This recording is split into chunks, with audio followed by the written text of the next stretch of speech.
সেই রাহমাতুল লিল আলামিন নবী আগমন করেন যখন, আসমান থেকে জমিন পর্যন্ত সমস্ত ফেরেশতারা জুলুস করেছে, ইয়া রাসূলুল্লাহ, ইয়া হাবিবাল্লাহ ধ্বনি দিয়েছে, মারহাবা ইয়া নবী সালাম আলাইকা বলে সালাম পেশ করেছে সমস্ত ফেরেশতাগুল, সমস্ত আরবের মক্কার গাছপালা তরুলতা সেদিন আমার নবীর বাড়ির দিকে ঝুঁকে সালাম জানাইছে। স্বয়ং খানায় কাবা ও সিজদার মতো হইয়া মাথা ঝুঁকিয়ে দিয়া আমার দয়াল নবীর দিকে সম্মান প্রদর্শন করেছে। সুবহানাল্লাহ। সেই দিন বাঘ সিংহ বলতে পারেন যারা হিংস্র প্রাণী অন্য প্রাণীকে শিকার করে খায়, ওই মুহূর্তে কোনো প্রাণীকে শিকার করে না। বলা যায় বাঘ এবং ছাগল একই জায়গায় দাঁড়িয়ে আমার নবীর প্রতি সম্মান, নবীর আগমনে সম্মান প্রদর্শন করেছে। কেউ কারোর প্রতি আক্রমণ করে নাই, কেউ কাউকে খাইতে চায় না, যদিও তারা হিংস্র প্রাণী, যদিও তারা। তাহলে আকাশের গ্রহ তারকারাজি, জমিনের গাছপালা তরুলতা সবাই সেদিন আমার নবীর শানে, নবীর প্রেমে, ইয়া রাসূলুল্লাহ, ইয়া হাবিবাল্লাহ, ইয়া নবী সালাম আলাইকা যে যেভাবে ফেরেছে সেইভাবে আমার নবীর প্রতি সম্মান প্রদর্শন করেছে। বলেন সুবহানাল্লাহ। অনেক অনেক ঘটনা আমার নবীর সৃষ্টি লগ্ন থেকে, মায়ের গর্ভের উদয় থেকে এবং জমিনে আগমন, তার জীবনী যদি বর্ণনা করি বছরের পর বছর শেষ হয়ে যাবে, তার শান শেষ করা যাবে না।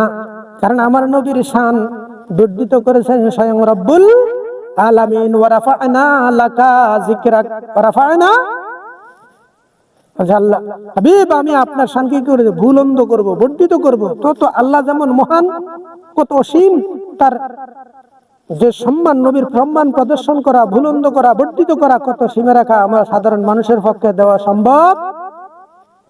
আমার নবীর খেলার সাথী হয়ে আকাশের চাঁদ, গ্রহ তারকারাজি আমার নবী আঙ্গুলের ইশারায় করলে চাঁদ ঘুরতো, চাঁদ এদিক ঘুরতো। আমার নবীর ধুলনা অটোভাবে ধুলতো, আমার নবীর ধুলনা অটোভাবে ধুলতো। আমার নবীর আগমনে অনাবৃষ্টির জমিন, খরা দুর্ভিক্ষে কষ্ট হওয়া আরবের মানুষগুলি বৃষ্টি পেয়ে অধিক ফসল পেয়ে খুশি হয়েছিল। আমার নবীর পরশ পেলে মরা ছাগল, ছিন্ন ছিন্ন ছাগল, গাধা, ঘোড়া তাজা হয়ে যাইত। বাচ্চা দেয় এমন বকরিও কি করিত, দুধ দিত। অনেক লম্বা কথা। আমার নবীর খেলার সাথী আকাশে চাঁদ, গ্রহ তারকারাজি আমার নবী রাস্তা দিয়ে চললে গাছপালা তরুলতা নবীকে সম্মান জানাইতো, সালাম দিত ঝুঁকে। কি করত? অনেক লম্বা কথা। আমার নবীর আগমনে সময়, আগমনের 50 দিন পূর্বে, জমিনে চরণ রাখার 50 দিন পূর্বে আব্রাহার বাদশাহ এসেছিল কাবা ঘর ভাঙতে। কি ভাঙতে? কাবা ঘর ভাঙতে। ওই যে হিংসুক প্রজাতি মানুষ এখানে আসে, কেন কাবা ঘর আমার এখানে বানাবো, এখানে থাকতে দেব না। এখন এক প্রজাতির প্রাণী এসেছে না, যারা ওলি আল্লাহর মাজার ভাঙতে চায়, যে মানুষ ওখানে কেন যায়, তারা তাদের আস্থানে যেতে চায়, ওলি আল্লাহর দরবারে যাওয়া যাবে না। ওই প্রজাতির প্রাণী বলতে গেলে ইতিহাসের দলিলে প্রমাণ করে আব্রাহার বাদশাহ যেরকম হিংসা করছে, আরবের জমিনে মক্কা থাকতে দেব না, মানুষ ওখানে যায় কেন, ওটা ভেঙে দিব, আমার এখানে আসুক মানুষ। সে নিজে কি করে? কাবা ঘর তৈরি করে। আচ্ছা, আল্লাহর ইচ্ছা মানুষ এখানে থাকবে। ঠিক তেমনি আল্লাহর ইচ্ছা, আল্লাহর ওলিদের কাছে আল্লাহ রহমত দিয়েছেন, মানুষ রহমতের পরশ পাওয়ার জন্য, রহমত প্রাপ্তির জন্য ওলি আল্লাহর দরবারে যাবে।